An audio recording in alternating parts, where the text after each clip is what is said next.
thank you to the morons who put up that sign across the way. It says, "We say no to your white supremacist." Well, I say thank you because I also say no to white supremacist. And if you stick around long enough in this speech, you'll hear me do exactly that. Thanks to Antifa and the supposed anti-fascist brigade for exposing what the radical left truly is, all of America is watching because you guys are so stupid. It's horrifying, I am grateful, and you can all go to hell, you pathetic, lying, stupid jackasses. As far as the idea I'm a white supremacist, you see the thing on the top of my head, right? This funny hat. It's called a yarmulke. Hey, white supremacists aren't that fond of it, which is why I was, according to the Anti-Defamation League, the #1 recipient of white supremacist anti-Semitism on the internet among journalists in 2016. But no, I'm a white supremacist now.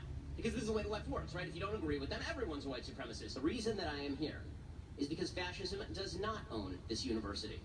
Because there are students who do want to hear differing views, who don't believe that the First Amendment should die under the jackboots and Birkenstocks of a bunch of anarchist, communist pieces of garbage.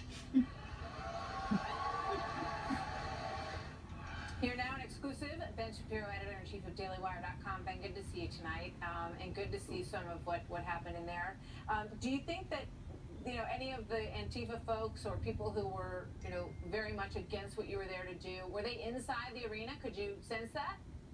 Well, I don't think they were inside the arena. What we were told by the police is that there may have been Antifa members in the crowd, but they weren't actually going to reveal themselves because there were actual rules on the books that the cops were now enforcing that if you put a mask down, they were going to arrest you immediately. So the way Antifa works is they like to infiltrate civilian crowds. They pop out, they put on their mask, they do something violent, they pop back into the crowd, and then they disappear. That's how they work. The cops weren't having any of that last night. This was really a tribute to the UCPD and the Berkeley PD for doing their jobs. When they do their jobs, when there's law and order, free speech can happen at Berkeley. When they don't, Antifa reigns. There were some arrests. Let's put up the pictures of the mug shots that were out there earlier, and I know you tweeted about these young folks as well.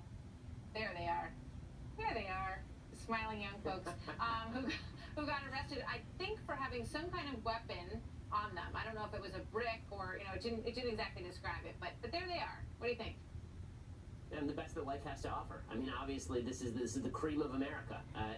Apparently, some were arrested for having signs that had sticks on the back of them. One person was arrested for having some sort of baton in his backpack.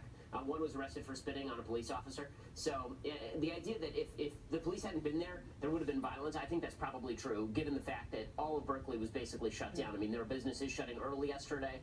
The Bank of America actually boarded up its own ATMs because they were concerned that Antifa was going to destroy the ATMs again. Antifa, again, they've been led by the city to believe that they rule the city. And last night was the first time that the police were actually allowed to engage in a show of force, saying you don't rule the city. And if you try to violate the law, we'll arrest you. I mean, I talked to a bunch of police officers yesterday. They were really, really happy that for the first time, the leftist administration at Berkeley and in the city of Berkeley allowed them to do their jobs. Well, maybe they figured out how to do this, and maybe you helped them to get there. I know there's a bunch of speakers, including Steve Bannon and Ann Coulter, who are scheduled to speak there in coming weeks. So we'll see if maybe they've learned how to make this work. I want to ask you one quick question about the ESPN thing as well, because today there was an internal memo that was leaked, and let's put some of it up on the screen, by the leadership at ESPN. Okay. The ESPN president in a memo to staff said that ESPN is about sports. It is not a political organization, and obviously that was in reference to Jamali Hill, the woman who said that the president's a white supremacist. What do you think? It's absurd. Of course ESPN's a political organization. I've been calling them MSNBC with footballs for years because that's basically what they are. You can't turn on a broadcast on ESPN without getting 45 minutes about the wonders of Colin Kaepernick or the heroism of Caitlyn Jenner. So for that, I mean, they fired Mike Ditka and Kurt Schilling basically for saying things that were mild.